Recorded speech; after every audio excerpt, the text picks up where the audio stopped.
আজি আমাৰ ৰাজ্যখনৰ বাবে এটা গৌৰৱ আৰু আনন্দৰ দিন।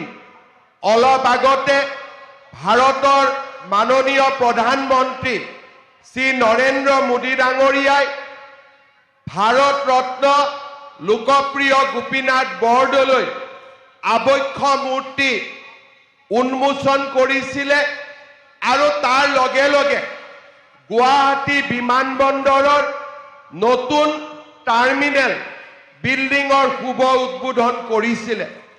আমি সকলোৱে জানো যে আন্তৰ্জাতিক বিমানবন্দৰৰ এই টাৰ্মিনেলটো অসমৰ বাঁহেৰে ইয়াক নিৰ্মাণ কৰা হৈছে, কপৌ ফুলৰ আৰ্হিৰে ইয়াক নিৰ্মাণ কৰা হৈছে আৰু কাজিৰঙাকে ধৰি আমাৰ ৰাজ্যখনৰ জৈৱ বৈচিত্ৰ্য সন্মুখত ৰাখি এই সুন্দৰ টাৰ্মিনেল বিল্ডিং নিৰ্মাণ কৰা হৈছে। এই টাৰ্মিনেল বিল্ডিং কেইবছৰমান আগলৈকে অসমে এনেকুৱা অত্যাধুনিক টাৰ্মিনেল বিল্ডিং দেখা পাব তাক আমি চিন্তাও কৰিব পৰা নাছিলোঁ।